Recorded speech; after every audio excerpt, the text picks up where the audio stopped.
फिलहाल जो पीटीआई है उसे अपनी कैपेसिटी के ऊपर जोर देना चाहिए। मेरे ख्याल में तमाम तर फोकस पीटीआई का जेयूआई के साथ अलायंस होना चाहिए, और ये अलायंस एक दफा हो गया और फिर अगर पीटीआई और जेयूआई फैसला करें कि हम रिजाइन करते हैं पार्लियामेंट से, तो फिर देखें इस निज़ाम में बहुत बड़ा एक खला पैदा हो जाएगा।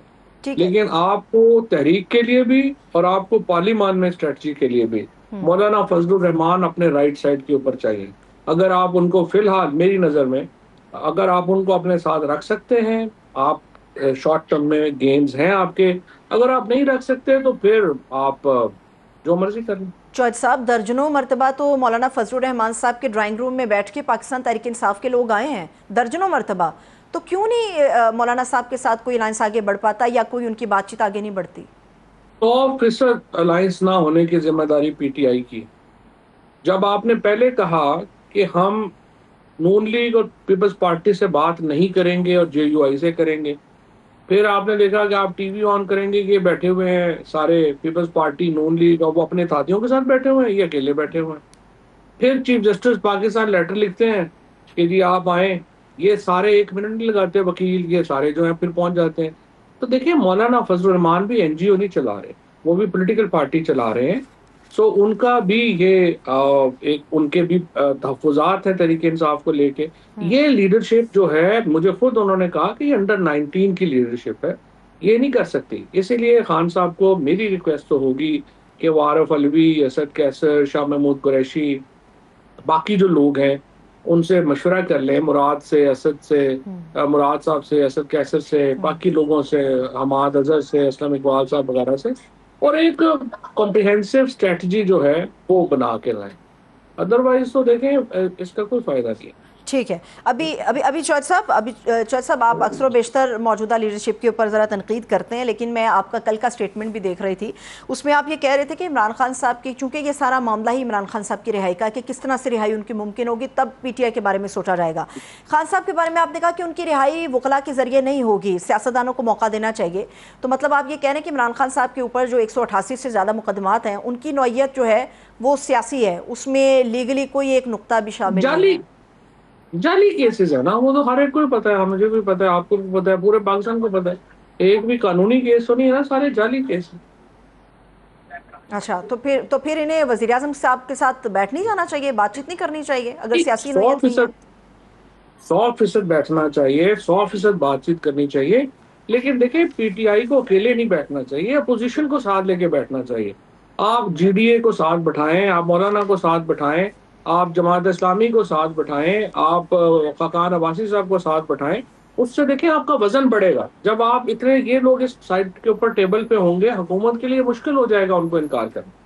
सही है। अभी अभी जो सियासतदानों की बात करते हैं चौधरी साहब, तो इसमें उमर अयूब जैसा नाम भी हमें नजर आता है, शिबली फराज साहब भी नजर आते हैं, और भी दीगर ऐसे पुराने चेहरे हैं पीटीआई के जो अभी मौजूद हैं। लेकिन तमाम का एक यकसा एक मौकफ है, वो ये कहते हैं कि चौधरी साहब बातें बड़ी अच्छी करते हैं, बहुत अच्छे अच्छे मुफीद मशवरे देते हैं पीटीआई के हवाले से, खान साहब की रिहाई के हवाले से, लेकिन मौजूदा लीडरशिप पे जो तनकीद करते हैं फवाद चौधरी साहब, वो इस वजह से करते हैं क्योंकि वो पीटीआई का हिस्सा नहीं है, वो वापसी के लिए रास्ता बनाना चाहते हैं, वो अपनी जगह बनाना चाहते हैं। मैं चाह रही थी कि इस पर ज़रा आपका काउंटर आर्गूमेंट आ जाए। हमें को मौजूदा लीडरशिप ने तो नहीं ना वापस लाना, वो तो इमरान खान ने लाना है। उनको दिल होगा उनका, वो ले आएंगे, नहीं आएगा नहीं लाएंगे।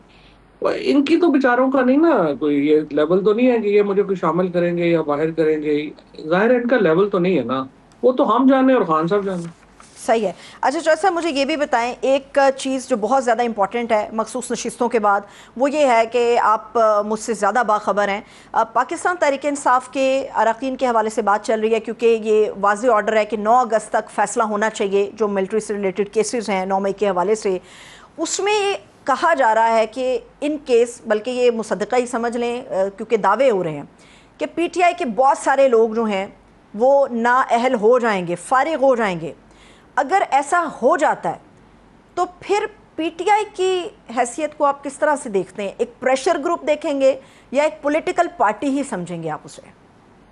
देखिए ये तो सबसे पहले फैसल ने पॉइंट आउट किया था कि ये होगा, जी। और वो अब सबके सामने आ रहा है कि ये हो रहा है। हम्म। अब इसमें इशू ये है कि देखिए आपने कोई स्ट्रेटजी नहीं बनाई। अभी आप देखें ना ये केस जिस तरह से इन्होंने लड़ा है, अगर आप चूंकि उस वक्त अभी आप कवर कर रही थी, आपके सामने है कि जब ये चल रहा था पेनामा का, जी जी। तो पेनामा का इमरान खान साहब सुबह आते थे रोजाना 9 बजे, वो पूरा इसको जो है वो बताते थे क्या करना है। एक मीडिया स्ट्रेटजी बनती थी, लीगल स्ट्रेटजी बनती थी, और एक बड़ा इम्पैक्ट था उस सारे केस का। यहाँ पे वो अकेला हामिद खान, अकेला सलमान राजा जाके जो है वो जजों से लड़ लुड़ के आ गए हैं। भाई आपने कहा इतने बार प्रेसिडेंट्स हमारे साथ हैं, आपके साथ एक बाहर जो है वो कोई जूनियर वकील भी साथ आपके बाहर नहीं खड़ा हुआ। तो देखें, ये पॉलिटिक्स में तो सारी जो है वो अल्फाजी की इम्पोर्टेंस अपनी जगह पे है, एक्शंस की अपनी जगह पे है, प्लानिंग की अपनी जगह पे है, मीडिया परसेप्शन बनाना आपने जो है वो बनाना था।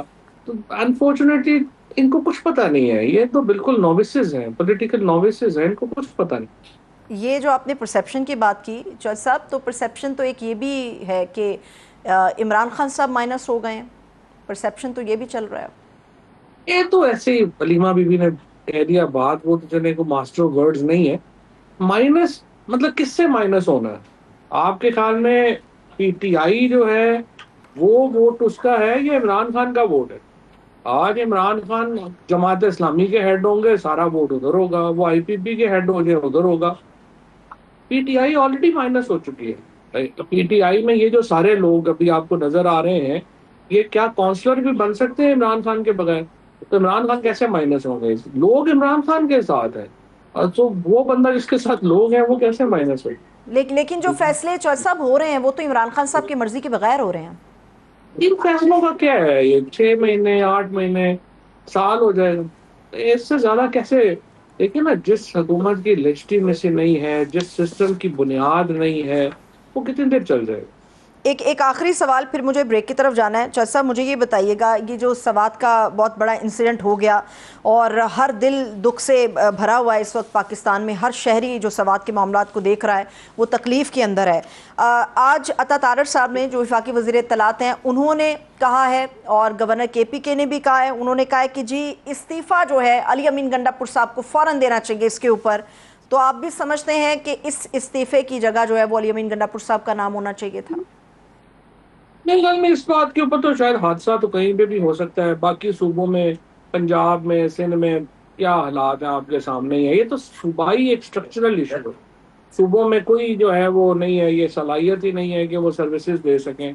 सिंध में भी, पंजाब में आपको याद होगा कि वो बच्चे जो है वो बेचारे जब गैस ऑक्सीजन खत्म हो गई थी, और वो वहाँ पे जो है उनका बहुत सारे बच्चे जो है उनको बेचारे जान से चले गए थे। सही। तो सिंध में ऐसे हादसे होते हैं। ये इशू नहीं है, इशू ये है कि अली अमीन को बिल्कुल इस्तीफा देना चाहिए, बट उसको इस्तीफा देना चाहिए कि जिस वादे के ऊपर केपी गवर्नमेंट बनाई गई थी, जी। इमरान खान को बाहर लाने के, वो वादा पूरा नहीं हो सका। बहुत और बहुत दो शुक्रिया। साल और बहुत दो साल शुक्रिया। बाद भी नहीं हो